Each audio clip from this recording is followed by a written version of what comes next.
प्राचीन काल की बात है, जब जीवन सरल था और लोगों के दिलों में भगवान के लिए गहरी श्रद्धा थी। उस समय की दुनिया आज से बिल्कुल अलग थी। न कोई मशीनें थीं, न कोई जल्दबाजी। लोग सूरज के साथ उठते और चांद के साथ सो जाते। हर काम में भगवान का नाम लेते, हर सांस में उनकी याद रखते। उन दिनों गांवों में एक अजीब सी शांति थी, जैसे समय भी धीरे धीरे चलता हो। श्यामपुर नाम का एक छोटा सा गांव था, जो हरे भरे खेतों के बीच बसा हुआ था। गांव के बीचों बीच एक पुराना मंदिर था, जिसकी दीवालों पर भगवान श्याम की मूर्ति विराजमान थी। मंदिर के आसपास पीपल और बरगद के पेड़ थे, जिनकी छांव में गांव के बुजुर्ग बैठकर भगवान की कहानियां सुनाया करते थे। यहीं हरिनाथ नाम का एक गरीब आदमी रहता था। उसके पास धन दौलत तो कुछ नहीं थी, लेकिन भगवान श्याम के लिए उसका प्रेम अनमोल था। हरिनाथ का घर गांव के एक कोने में था, छोटा सा, मिट्टी की दीवारों वाला। घर में कुछ खास सामान नहीं था, बस 2 चटाइयां, एक मिट्टी का चूल्हा और कुछ बर्तन। लेकिन घर के एक कोने में भगवान श्याम की एक छोटी सी तस्वीर लगी थी, जिसके सामने हरिनाथ रोज दिया जलाता था। वो तस्वीर ही उसकी सबसे बड़ी संपत्ति थी। हर सुबह वो उठकर सबसे पहले उस तस्वीर के सामने माथा टेकता, फिर मंदिर जाता। हर सुबह जब पूरा गांव सो रहा होता, हरिनाथ उठ जाता था। अंधेरे में ही वो घर से निकलकर मंदिर की तरफ चल देता। उसके कदमों की आवाज सुनसान गलियों में गूंजती रहती। मंदिर पहुंचकर वो भगवान के सामने बैठता, आंखें बंद करता और अपने दिल की बात कहता। श्याम, तू ही मेरा सब कुछ है। मेरे पास और कुछ नहीं है, लेकिन तेरा प्रेम है तो सब कुछ है। कभी कभी वो घंटों बैठा रहता, बस भगवान से बातें करता रहता। गांव के लोग कभी कभी हंसते, इतनी भक्ति से पेट नहीं भरता हरिनाथ, तो दिन भर भगवान भगवान करता रहता है, लेकिन घर में खाना कहाँ है। कुछ लोग तो यहां तक कहते, अरे हरिनाथ, कभी काम धंधे की भी सोच। भगवान तो कहते हैं कि कर्म करो, तू तो बस बैठकर भजन गाता रहता है। लेकिन हरिनाथ हमेशा मुस्कुराकर कहता, भाई, भगवान से मांगो तो वही देगा जो उसकी मर्जी होगी। मैं तो बस उनसे प्रेम करता हूं, बाकी सब उनकी इच्छा। हरिनाथ की दिनचर्या बिल्कुल सादी थी, लेकिन हर काम में भगवान का नाम था। सुबह उठकर पहले भगवान का नाम लेता, फिर नहाकर मंदिर जाता। मंदिर से लौटकर छोटे मोटे काम करता। कभी किसी के खेत में मजदूरी कर लेता, कभी कोई सामान ढोने का काम मिल जाता। जो भी मिलता उससे गुजारा चलाता। दिन भर में जो कुछ भी कमाता, उसका एक हिस्सा हमेशा मंदिर में चढ़ा देता। शाम को फिर मंदिर जाता और रात भर भगवान के भजन गाता रहता। गांव वाले अक्सर कहते, ये आदमी पागल है, दिन भर भगवान भगवान करता रहता है, कभी अपने बारे में भी सोचता है या नहीं। कुछ लोग तो यहां तक कहते, भगवान से भी कभी सवाल करना चाहिए, हमेशा खुश रहने से क्या फायदा, कभी तो मांगना चाहिए कि हे भगवान, हमें भी कुछ दे दो। लेकिन हरिनाथ का विश्वास अटल था। वो जानता था कि भगवान श्याम उसके साथ हैं हमेशा। उसे लगता था कि भगवान से कुछ मांगना जरूरी नहीं, बस उनसे प्रेम करना काफी है। हरिनाथ की पत्नी धर्मा भी उतनी ही श्रद्धालु थी। धर्मा एक सीधी साधी औरत थी, जिसके दिल में भी भगवान के लिए गहरा प्रेम था। वो हरिनाथ से कम उम्र की थी, लेकिन उसका विश्वास हरिनाथ से भी मजबूत था। जब कभी घर में खाना नहीं होता, तो वो हरिनाथ से हंसकर कहती, अगर भगवान ने हमें चुना है तो भूखा भी रखेगा, तो संभालेगा भी, हमें चिंता करने की जरूरत नहीं। धर्मा का ये विश्वास देखकर हरिनाथ का मन और भी मजबूत हो जाता। धर्मा की एक खासियत ये थी कि वो हर मुश्किल को भगवान की तरफ से आया हुआ उपहार मानती थी। जब पेट में भूख लगती, तो वो हंसकर कहती, आज श्याम ने व्रत करवाया है, देखो कितना अच्छा लग रहा है।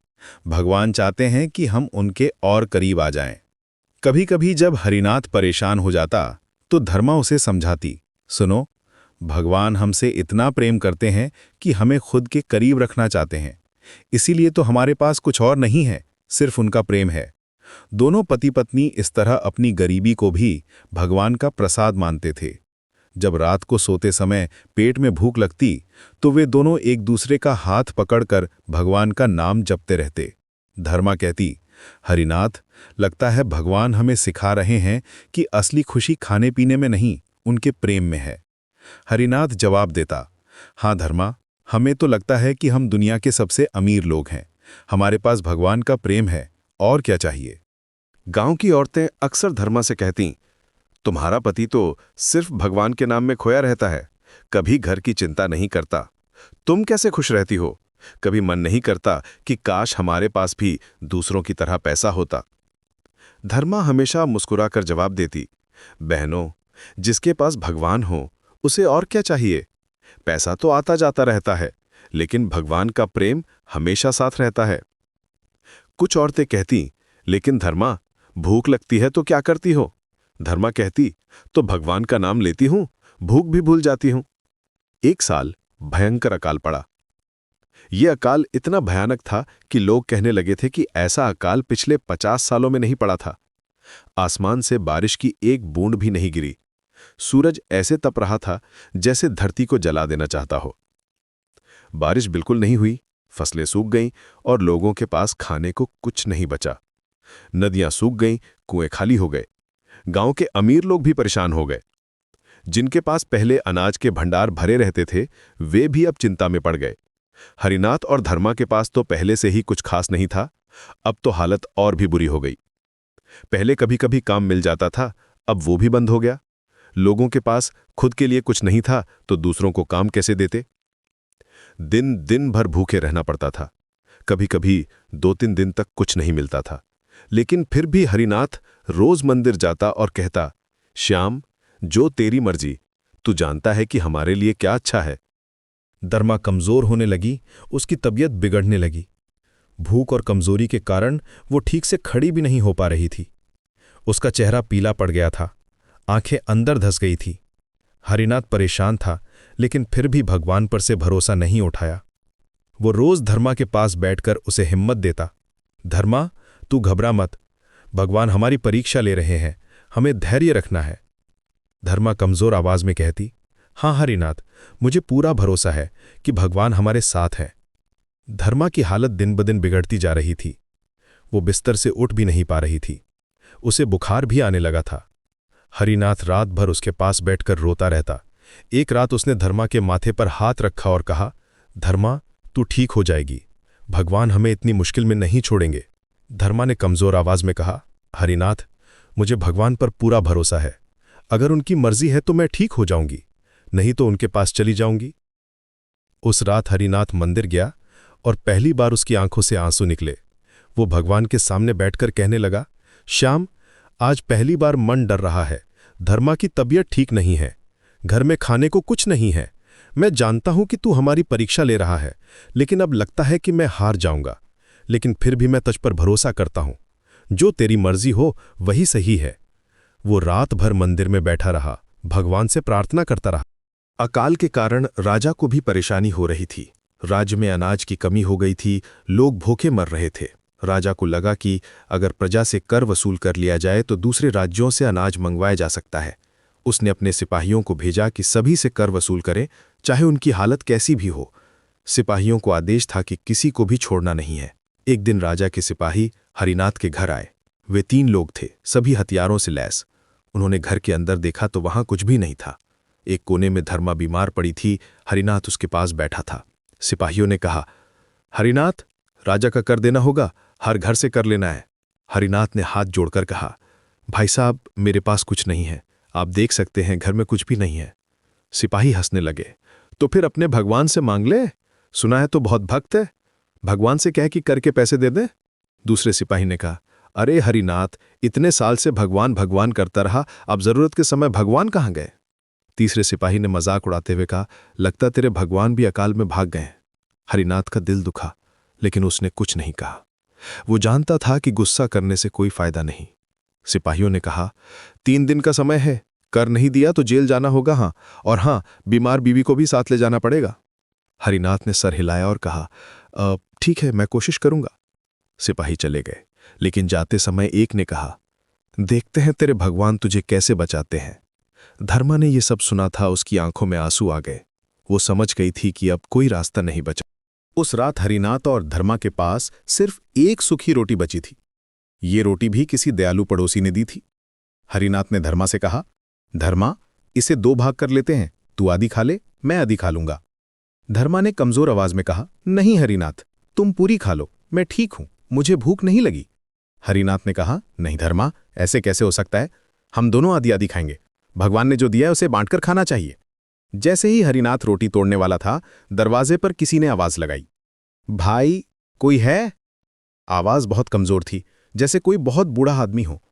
हरिनाथ ने दरवाजा खोला तो देखा कि एक बूढ़ा साधु खड़ा है। साधु की हालत बहुत खराब थी, वो बहुत कमजोर लग रहा था। उसके कपड़े फटे हुए थे, चेहरा सूखा हुआ था। साधु ने कहा, बेटा भूखा हूं, कई दिनों से कुछ नहीं खाया है, कुछ खाने को मिलेगा? हरिनाथ ने अपनी और धर्मा की तरफ देखा। धर्मा बिस्तर पर लेटी हुई थी, लेकिन उसने आंखों से इशारा किया, पहले भगवान। धर्मा का मतलब था कि पहले मेहमान को खिलाना चाहिए, फिर अपने बारे में सोचना चाहिए। हरिनाथ समझ गया। उसके मन में एक पल के लिए हिचकिचाहट आई। ये उनकी आखिरी रोटी थी। धर्मा बीमार थी, खुद भी कमजोर था, लेकिन फिर उसे लगा कि ये भगवान की परीक्षा है। हरिनाथ ने बिना कुछ सोचे पूरी रोटी साधु को दे दी। साधु ने कहा, बेटा तुम्हारे पास और कुछ नहीं है, मैं देख रहा हूं कि तुम भी बहुत कमजोर हो। हरिनाथ ने कहा, नहीं बाबा, यही एक रोटी थी, लेकिन आप खुशी से खाइए, भगवान चाहेंगे तो हमारे लिए भी कुछ इंतजाम हो जाएगा। साधु ने पूछा, लेकिन बेटा तुम्हारी बीवी बीमार लगती है, उसके लिए कुछ नहीं बचाया? हरिनाथ ने कहा, बाबा भूखे को खिलाना सबसे बड़ा धर्म है, भगवान हमारी देखभाल करेंगे। साधु ने रोटी खाई और हरिनाथ को आशीर्वाद दिया। धर्मा की आंखों में आंसू आ गए, लेकिन वो खुश थी कि उन्होंने सही काम किया। साधु खाना खाकर उठने लगा। उसने कहा, बेटा भगवान तुम्हें खुश रखे, तुमने एक भूखे को खाना दिया है, भगवान तुम्हें इसका फल जरूर देंगे। हरिनाथ ने कहा, बाबा हमें कोई फल की उम्मीद नहीं है, हमने तो अपना धर्म निभाया है। साधु जाने लगा तो अचानक रुक गया। वो हरिनाथ की तरफ मुड़ा और मुस्कुराया। अचानक उसका रूप बदलने लगा। साधु के मैले कुचैले कपड़े चमकने लगे, उसका चेहरा तेजस्वी हो गया। वो साधु नहीं, बल्कि भगवान श्याम थे। हरिनाथ और धर्मा की आंखें फटी रह गईं। धर्मा अपनी कमजोरी भूलकर बिस्तर से उठने की कोशिश करने लगी। हरिनाथ के पैर कांप रहे थे। वो समझ नहीं पा रहा था कि ये सच है या सपना। भगवान श्याम ने प्रेम से कहा, हरिनाथ आज तूने मुझे जीत लिया। जब सब छूट गया, जब तेरे पास कुछ भी नहीं बचा, तब भी तूने मुझे नहीं छोड़ा। तूने अपनी आखिरी रोटी भी एक भूखे को दे दी। हरिनाथ के पैर कांप रहे थे। वो भगवान के सामने गिर पड़ा। उसके मुंह से आवाज ही नहीं निकल रही थी। भगवान ने कहा, उठ मेरे बच्चे, तूने सच्ची भक्ति का प्रमाण दिया है। जब तेरे पास कुछ नहीं था, तब भी तूने मुझे सब कुछ दे दिया। धर्मा भी रो रही थी। वो भगवान के चरणों में गिर गई। भगवान ने धर्मा के सिर पर हाथ रखा और कहा, धर्मा तेरा विश्वास भी अटूट था। तूने हरिनाथ का साथ दिया, कभी शिकायत नहीं की, तू भी धन्य है। भगवान ने आगे कहा, तुम दोनों ने मुझे सिखा दिया कि सच्चा प्रेम क्या होता है। जब इंसान के पास कुछ भी नहीं होता, तब उसकी असली परीक्षा होती है। भगवान ने आशीर्वाद दिया और धीरे धीरे अदृश्य हो गए। अगली सुबह जब हरिनाथ उठा तो देखा कि घर में खाने पीने की चीजें भरी पड़ी हैं। अनाज के बोरे, दाल, चावल, घी, गुड़, सब कुछ था। धर्मा की तबीयत भी बिल्कुल ठीक हो गई थी। वो उठकर बैठी हुई थी और मुस्कुरा रही थी। हरिनाथ को लगा कि ये सब सपना है। उसने धर्मा से कहा, धर्मा ये सब सच है या मैं सपना देख रहा हूं? धर्मा ने कहा, हरिनाथ ये सब भगवान की कृपा है। उन्होंने हमारी परीक्षा ली और हम सफल हुए। राजा के सिपाही फिर आए, लेकिन इस बार उनका रवैया बिल्कुल अलग था। उन्होंने कहा, हरिनाथ राजा ने तुम्हारा कर्म माफ कर दिया है। राजा को पता चल गया है कि तुम एक सच्चे भक्त हो। हरिनाथ समझ गया कि ये सब भगवान की कृपा है। उसने सिपाहियों से कहा, भगवान की कृपा है। सिपाही भी हैरान थे कि रातों रात हरिनाथ के घर में सब कुछ कैसे आ गया।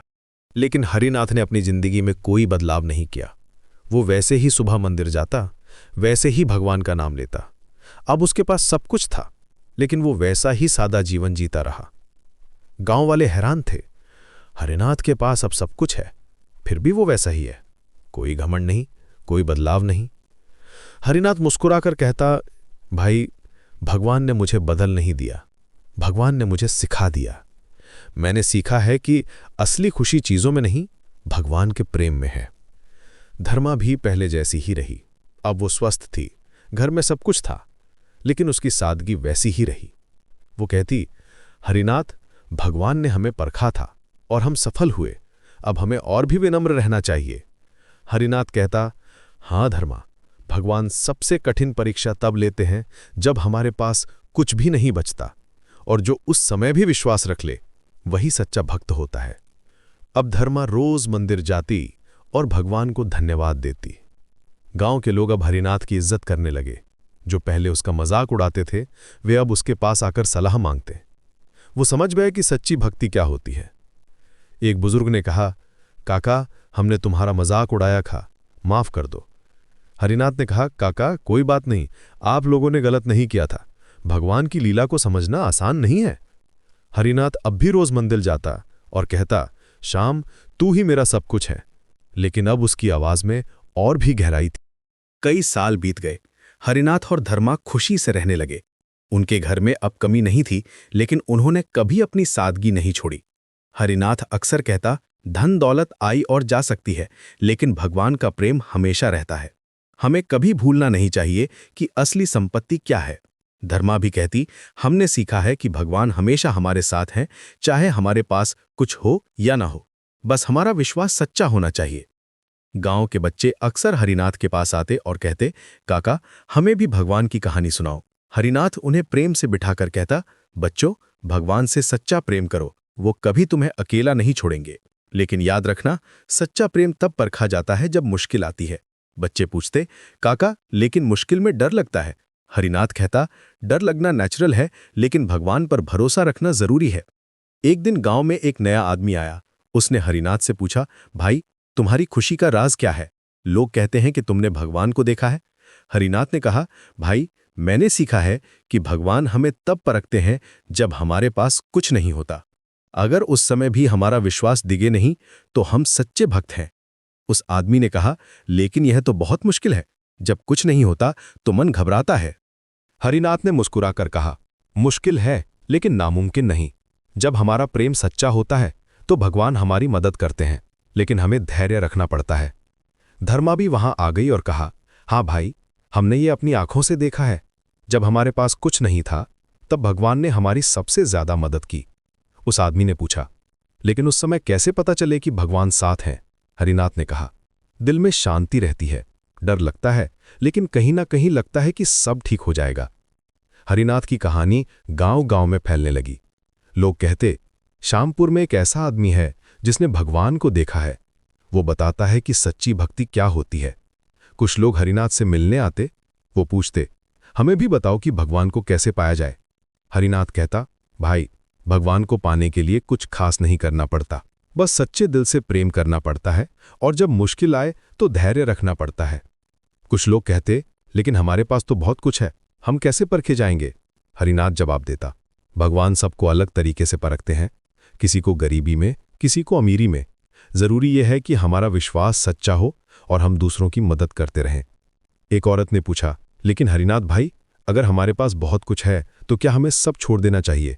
हरिनाथ ने कहा, नहीं बहन, छोड़ने की जरूरत नहीं, बस लगाव नहीं रखना चाहिए। जो भगवान ने दिया है उसे भगवान का ही मानना चाहिए। धर्मा अक्सर गांव की औरतों से कहती, बहनों मैंने सीखा है कि भगवान का प्रेम ही सबसे बड़ा धन है, बाकी सब चीजें आती जाती रहती हैं। औरतें पूछती, लेकिन धर्मा जब तुम्हारे पास कुछ नहीं था तब कैसे खुश रहती थी? धर्मा कहती, क्योंकि मुझे पता था कि भगवान हमारे साथ है। जब भगवान साथ हो तो डर किस बात का? हाँ मुश्किल लगती है, लेकिन हिम्मत नहीं हारनी चाहिए। कुछ औरतें कहती, ये तो बहुत कठिन है, हमसे तो नहीं हो सकता। धर्मा मुस्कुराकर कहती, पहले मुझे भी लगता था, लेकिन जब सच्चा प्रेम हो तो सब आसान हो जाता है। भगवान हमें उतनी ही मुश्किल देते हैं जितनी हम सह सकते हैं। एक बुजुर्ग औरत ने कहा, धर्मा तुम्हारी कहानी सुनकर लगता है कि हमें भी अपने विश्वास को मजबूत करना चाहिए। धर्मा ने कहा, हाँ मां, विश्वास ही सब कुछ है। हरिनाथ और धर्मा की कहानी आज भी लोग सुनाते हैं। ये कहानी हमें सिखाती है कि सच्ची भक्ति क्या होती है। जब हमारे पास सब कुछ होता है तब भगवान को याद करना आसान है, लेकिन जब कुछ नहीं होता तब भी विश्वास रखना, यही असली परीक्षा है। हरिनाथ ने ये परीक्षा पास की और भगवान ने उसे अपना दर्शन दिया।